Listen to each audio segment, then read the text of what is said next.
Salutations, everyone. I'm Niru and I am back. I'm sorry for the very spotty uploading schedule lately. It hasn't been well for a while. And if you can think that maybe it's because No Nut November has gotten me a bit on edge lately and gotten me very riled up for not, doing the daily routines of my life. No. Well, yeah, it's sort of that. But there has been a lot of things lately, personal stuff I don't want to get into and such. I know we haven't done a podcast episode last week, but I promise you we will try our best to put one out this week, hopefully.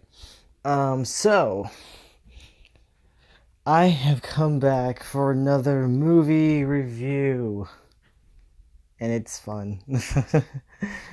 I didn't expect another review to come up of more movies for this month, but we do have more movies, and sooner or later we're gonna do Cowboy Bebop and the new Blade Runner TV show that I'm gonna watch also. So what is in the agenda of movie reviews today? Well, it is a Western movie called The Harder They Fall. Originally, I was going to watch Venom Let There Be Carnage, but a lot of complications happened that prevented me and everyone else in this household to watch this movie, which sucks because I honestly wanted to talk about that. Anyway, what is The Harder They Fall? It is a Western movie, and it stars Idris Elba, Jonathan Majors, who you may know from Loki as King the Conqueror, Zazie Beetz, Regina King, Dion Cole. A lot of great actors in this movie. A lot of great black actors, honestly, and they are playing real life characters, real life people from the old west that never have probably met before, or probably this is not accurate to historical accuracy to what these characters did.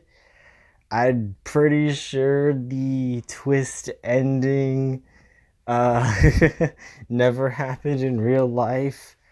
But this movie is basically probably uh, kind of like those like history movies, but instead of being accurate to what really happened in history, they went with the more cinematic route. You know what I mean? And I'm not talking about like movies today, like biopics that are just like, we're gonna be accurate as possible to what really happened, but taking some creative liberties. I'm talking about a movie that only does it for cinematic purposes and making them epics. For example, like the movie Tombstone or Hoffa, directed by Danny DeVito, with that starred Jack Nicholson, only to be possibly done more of a somewhat accurate representation when Martin Scorsese did it with The Irishman. But I'm getting ahead of myself on that. Uh, it's kind of like that, and it is really honestly good to me. Honestly, it is very weird to hear reggae music in a Western movie, but I love it. Just hearing rap music in general in this Western movie is just amazing. Not only that, the whole spaghetti Western like style that they go with when doing a lot of good camera work and direction in this movie is pretty good. I do love the style and look that this director does with this film, doing shots that I never expect that I wanted to see that were cool that they put in this movie, especially like this use of showing there's angle that I loved where it shows two of these characters to see who is the fastest gun in the West, and you see them from this plain view perspective where you see their shadows uh like talking to each other, basically. Like their shadows are so big and you see them talking to each other, like talking shit basically, before the duel happens, and I fucking love that shot. There's also one shot where one character is like going up on, like goes down and shoots some guy in the roof like 3 or 4 times, and the camera keeps zooming. You don't see the guy get shot, but you keep seeing the camera zooming to the person shooting at the guy, and I thought it was so cool for some reason. I don't know. There's a lot of good stylistic shots, especially the one where Jonathan Majors kills a guy from his past that was one of the people who killed his family. Uh, his family when he was a kid, and he guns him down while each word of the title starts coming in. As the moment this guy gets gunned down and fell hard to the ground, and I love it because the title is called "The Harder They Fall." So yeah, I just him just firing his gun at him, and all this blood splurted out and everything. I just found it awesome. It was so cool. Even the characters are great. I think there was a lot of good chemistry and character development with these characters. A lot of good humor to balance things out with the tension and seriousness with the film, and a lot of good villains. I think Idris Elba, Lakeith Stanfield, Regina King do an excellent performance on being good villains. I think they steal the show for when they take over a train to break out Idris Elba's character, Buck. And I just loved how this scene was shot and just how these characters were introduced. Like Lakeith Stanfield is basically a gentleman villain, basically. Like he doesn't like to inflict violence until he needs to.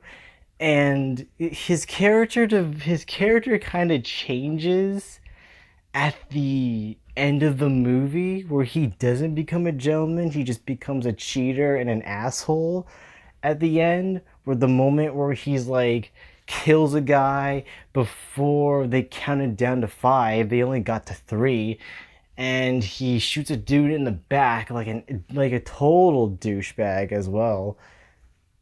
Like he's not technically a fast gun in the West. He's just a fucking cheater that just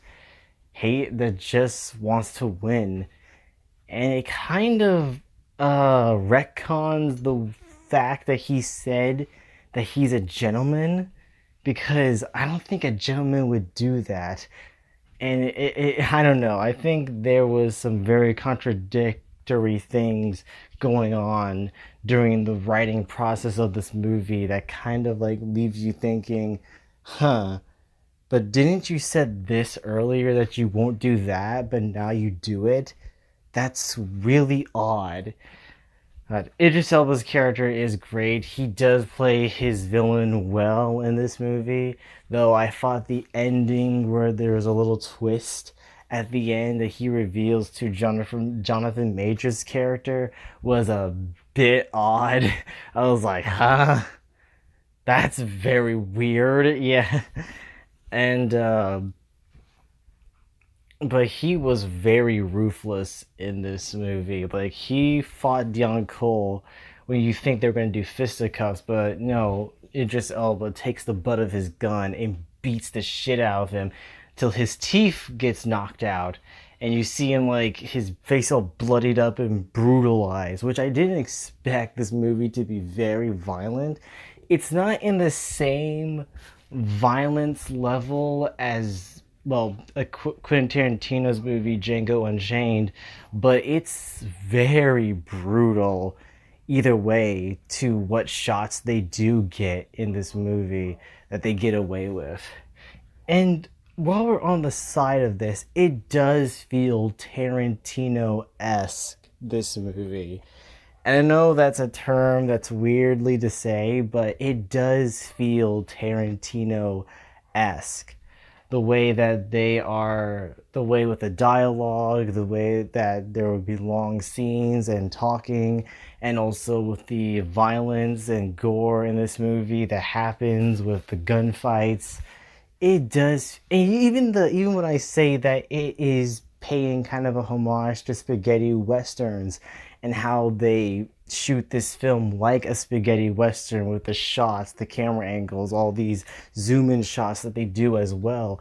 That's why it felt so Tarantino-esque, because it is something that Quentin Tarantino would do with movies like his that he would direct.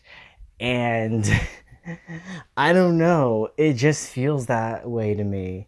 But I feel like it doesn't need to be like called Tarantino ads, because clearly both of these directors, Quentin Tarantino and this guy James something, I forgot his name already. I'm sorry. He